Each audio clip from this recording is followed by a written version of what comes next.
big blast of the shofar.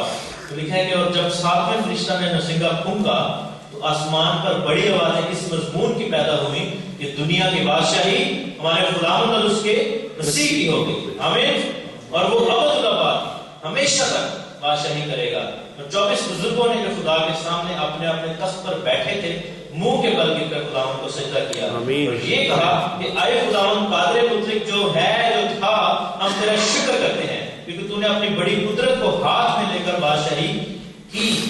اور لکھا ہے کہ خداوند کا مقدس جو آسمان پر ہے وہ کھولا گیا اور اس مقدس میں اس کے عہد کا صندوق دکھائی دیا. کہ جب نرسنگوں کی عید کے بعد کیا ہوتا تھا؟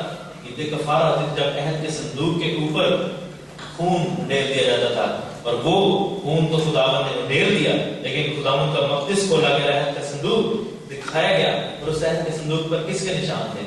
مسیح کے لہو کے نشان تھے. اور وہ کیا ظاہر کرتا ہے کہ میرا اور آپ کا کفارہ دے دیا ہو چکا ہے. آمین. اور متی کی انجیل میں اگر آپ جائیں اس کے 24ویں باب میں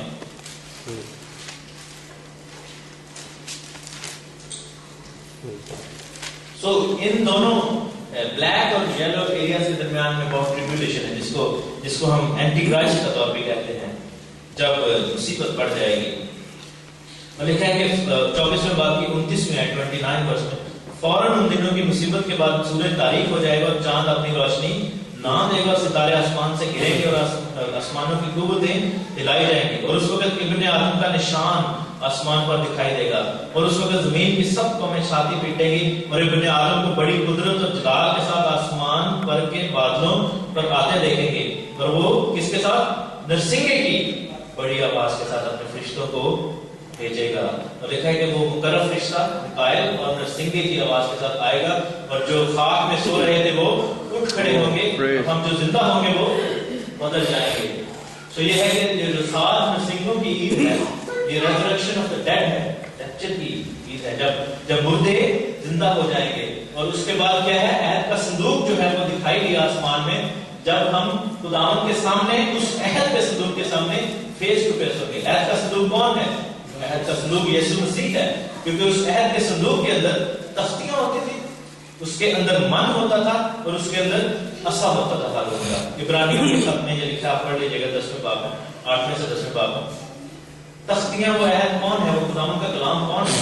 ابتدا میں کلام تھا کلام مسیح یسوع ہے. اور وہ جو من ہے آسمانی روٹی کون ہے؟ میں وہ روٹی ہوں جو آسمان سے اتری ہے. جب تم مجھ میں سے لے کر کھاؤ گے تو کبھی جو ہے بھوکے نہ پیاسے ہوگے. اور وہ عصا کون ہے؟ دیکھے گا اپنے منہ کے عصا سے وہ قوموں کو لا کرے گا. سو عہد کا صندوق یسوع مسیح ہے. ہاللیلویا آمین پریز گاڈ. اور پھر ہم مکاشفہ کی کتاب میں جاتے ہیں عید قیام کو دیکھتے ہیں. مکاشفہ کی کتاب اس کا 21واں باب. پھر میں نے ایک نئے آسمان اور نئی زمین کو دیکھا اور کیونکہ پہلا آسمان اور پہلی زمین جاتی رہی تھی اور سمندر بھی نہ رہا. پھر میں نے شہر مقدس نئی یروشلم کو آسمان پر سے خدا کے پاس سے اترتے دیکھا اور وہ اس دلہن کی مانند راستہ تھا جس نے اپنے شوہر کے لیے سنگھار کیا ہو.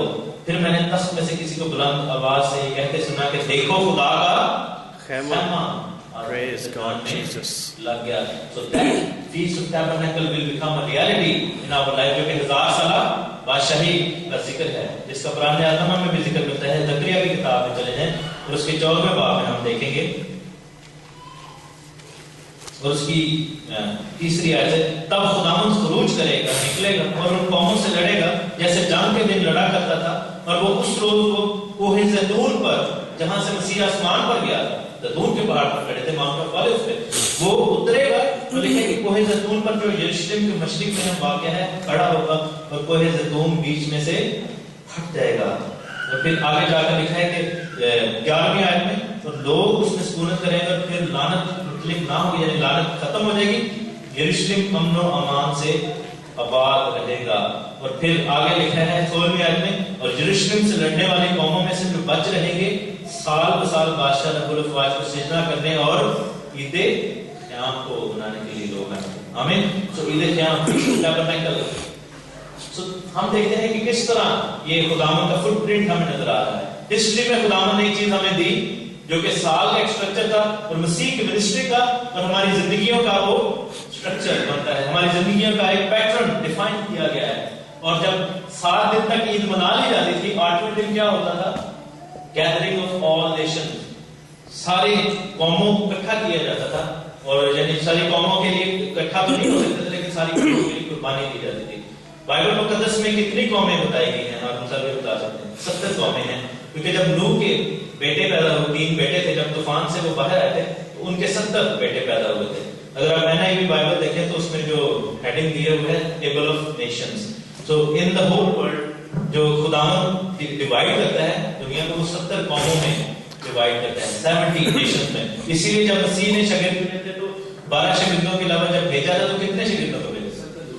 70 شاگردوں کو بھیجا تھا۔ اسرائیل کے کتنے بزرگ ہوتے تھے؟ 70 بزرگ ہوتے تھے۔ آمین۔ اب میرے ساتھ دیکھیں کہ وہ 70 قوموں کے لیے کیسے قربانی کرتے تھے آن دا گریٹ ڈے۔ ہم چلیں گے اخبار کی کتاب میں،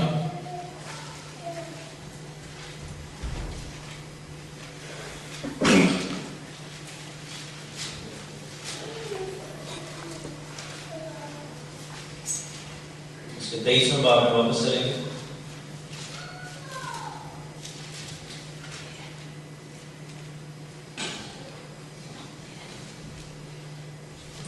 گنتی 29ویں باب میں، گنتی 29واں باب، اس کے بارے میں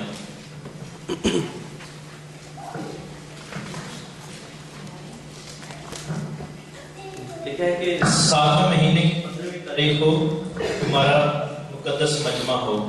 7ویں مہینے کی 15ویں تاریخ کو، جو کہ تشری 15th of تشری ہوتا تھا، اس دن خیموں کی عید منائی جاتی تھی۔ 7 دن تک وہ قربانیاں کرتے تھے، اور 7 دن تک قربانیاں کرتے تھے، اور بچڑے جو ہے وہ قربان کرتے تھے، میل۔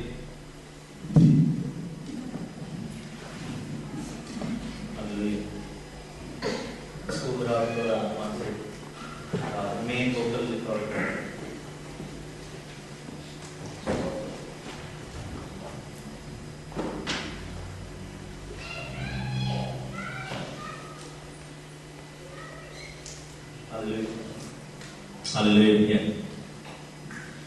سو وہ بیل یا بچڑے کی قربانی کرتے تھے، اور ہر روز ان کو بچڑے جو ہے وہ چننے پڑتے تھے۔